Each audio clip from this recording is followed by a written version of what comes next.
Thanks so much for being with us here on Atlanta News First Plus. I'm Joy Limnacron. Okay, so I know yesterday the top story that I reported to you at this time was about a water main break. Well, here I am again telling you about another water main break, and I really hate to have to share this with you, but that is what we're following right now.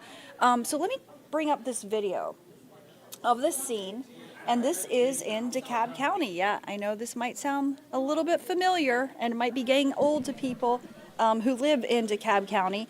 But right now, as I speak, crews in Dekalb County are working on repairing this massive water main break. This is on McClendon Drive near Highway 78 in Decatur. It's causing quite a bit of traffic to back up in that neighborhood. And you can see in this video that crews are steadily working to get this issue resolved. Lanes have been reduced to one lane in both directions, and this is video from our First Alert chopper, so thank you for the team up there. But Dekalb County Watershed Management is saying that this water main that they're working to fix is 42 inches in diameter. They also say the leak was caused by an aging pipe system. So the big thing there, people in this area have been without water for hours apart from the traffic impacts. County officials are saying that crews have been distributing water to the people who are affected, but there's no timeline of when repairs are going to be complete. Certainly a very big inconvenience for people in that area. And you know, we're following the latest. We're going to keep you up to date. You can download our free First Alert app, so you'll get notifications, for instance, with the traffic and when that's flowing normally again. But for now, you are advised to avoid that area. Let's turn to another story now in Dekalb County. Quite a lot happening in Dekalb County over the last 24 hours. Now we're talking about this hours-long standoff with police. Thankfully, it's finally over. I'm happy to report to you. We know that one person was taken into custody, and it was along Rainbow Drive in Decatur. Atlanta News First reporter Brittany Ford has more from Dekalb Police Headquarters.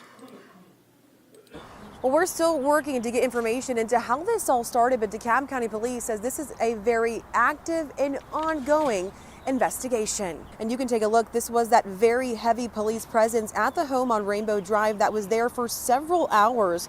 Authorities say this all started around 11 p.m. and ended just before 4 a.m. Investigators were even using a drone during their search for this potential suspect.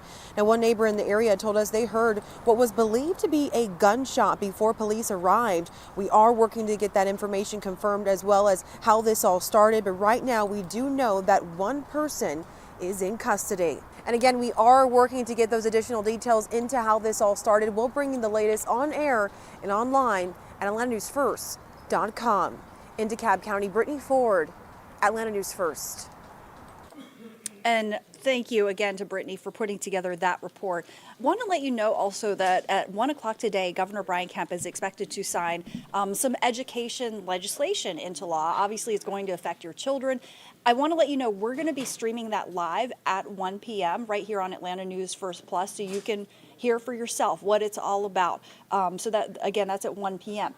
But talking about what exactly is in this, the details of what is in this legislation, one of the bills that the governor is planning to sign will provide $6,500 a year for children who live in school zones where the schools are essentially failing if their parents maybe choose homeschooling or private schools. And another bill that the governor is expected to sign would require schools to teach about the risks of social media. Also, Governor Kemp will give his approval to a bill that aims to improve reading skills by identifying a system for a universal reading screener that public schools and districts must use. And that same bill also establishes a program with funds that teachers could use to purchase school supplies online. Atlanta News First reporter Rebecca Schramm has more on these education bills that the governor is expected to sign. Here's her report from the state capitol. We have learned Governor Kemp will sign 7 education bills. That'll happen at Liberty Plaza, which is right across the street from the state capitol. So take a look. Among the bills he's signing is a school choice bill. It'll provide $6,500 a year for children living in school zones where schools are failing if their families choose homeschooling or private schools.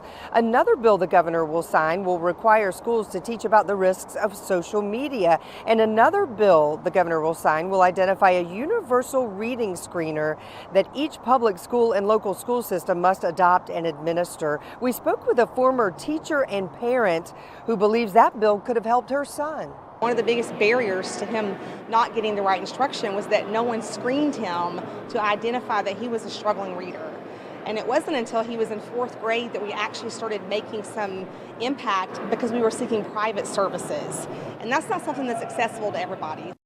That same bill also establishes a program with funds that teachers can use to purchase school supplies online. The bill signing ceremony is scheduled for 1 o'clock this afternoon. We will have updates for you this afternoon and evening. At the state capitol, Rebecca Schramm, Atlanta News First. And thanks so much to Rebecca for that report. Okay, I want to let you know also about some new rules that are now in effect, are going into effect at the world's busiest airport, Hartsfield Jackson Atlanta International Airport. And it is a little bit controversial. So this is going to make it harder. These new rules are going to make it harder for some people to get into the world's busiest airport. So access is now restricted in airport terminals, on the plane, on the train, in the parking decks. You might even see signs that say who is permitted inside of the airport. Well, we talked to the city about this. They say this is all about safety. Back in February, the Atlanta City Council passed an ordinance restricting access to the airport 24/7, and it just went into effect. So that means access will be granted to ticketed passengers, people working at the airport, people dropping off or picking up, and those doing legitimate business at the airport. Now, the topic really came about as the homeless population became more visible inside of the airport. Councilman Michael Julian Bond says that the city is trying to help them as well. We've got a 24-hour contract with a homeless provider vendor. That is continuing at the airport. There's consistent outreach to the unhoused population. And we don't want to be a bully to people, but you know, the airport has changed. The uses of it has intensified. So City Councilman Byron Amos, I should say, also sent us a statement on what else the city is doing to help the unhoused, saying, quote, as part of our commitment to inclusivity and care, we will continue to collaborate with local organizations to ensure that wraparound services for homeless individuals, such as access to shelters, outreach programs, and support networks, are readily available. Bond says that there will also be a heavier police presence. He says officers will not necessarily ask people questions randomly. But this is a topic that is, you know, to some extent controversial, and it's actually a topic that the Supreme Court of the U.S. has been addressing, specifically legislation surrounding homelessness. So the latest out of the Supreme Court, of course the highest court of the land, is that right now justices there are considering a case that could really affect how cities all across America treat people who are homeless. A community in Southwest Oregon wants to make it illegal for people to sleep on public land. And the plaintiff in the case says that's cruel and unusual punishment. It is the most significant appeal involving unhoused Americans to reach the Supreme Court in decades. A ruling in this case is expected by the end of June. But I do want to let you know that coming up at 1 p.m., I have an attorney joining me, or I should say 1:30 p.m. I have an attorney joining me live here on our Atlanta News First Plus stream, and we're going to talk all about this, homelessness legislation across America, and specifically the new rules at the airport, as well as rules that maybe could have implications for the Cheshire Bridge issue, and really the ethics of it as well. You know, balancing public safety and concern there with the need to help people who are in need, who are unhoused. So it's something we're going to talk extensively about coming up at 1:30 p.m. And remember, there's that 1 p.m. bill signing by the governor, which we're going to stream live as well. Okay, want to bring in now, turn things over to First Alert meteorologist Courtney Jacobazzi now, because this weather, for me, it's just been like the perfect weather. This is just, it has been so amazing. But just beautiful.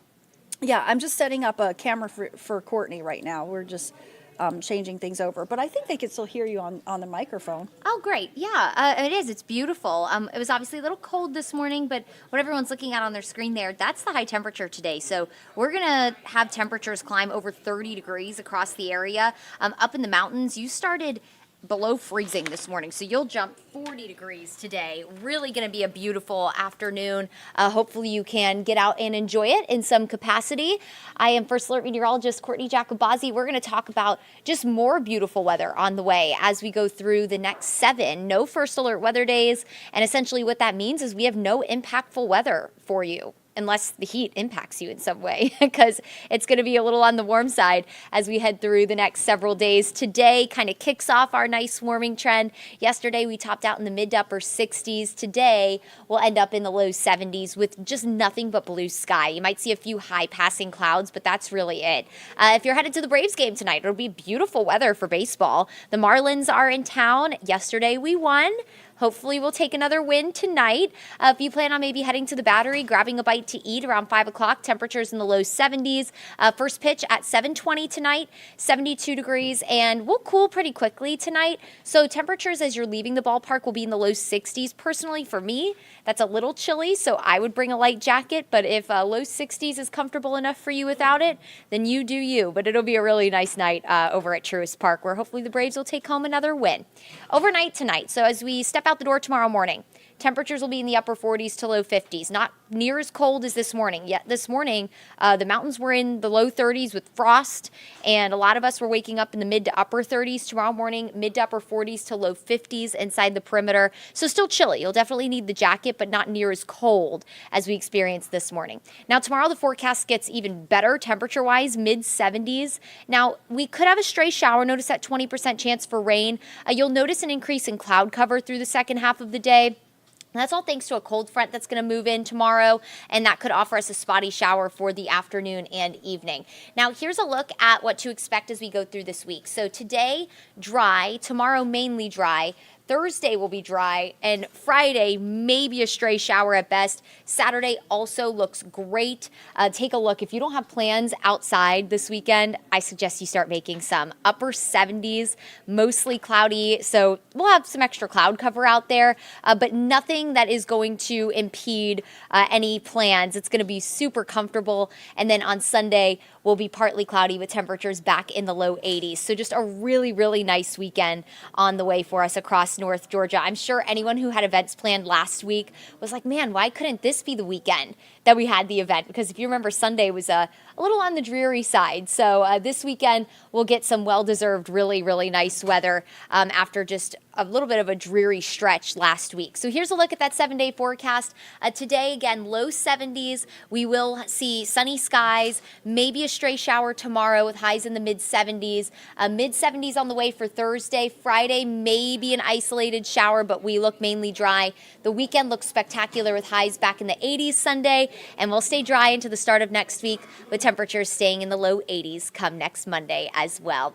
Enjoy this beautiful weather, guys. It is just a stunner this week. We'll continue to keep you posted on the forecast in the First Alert Weather app and here on Atlanta News First Plus. Make it a wonderful day. Enjoy the beautiful weather.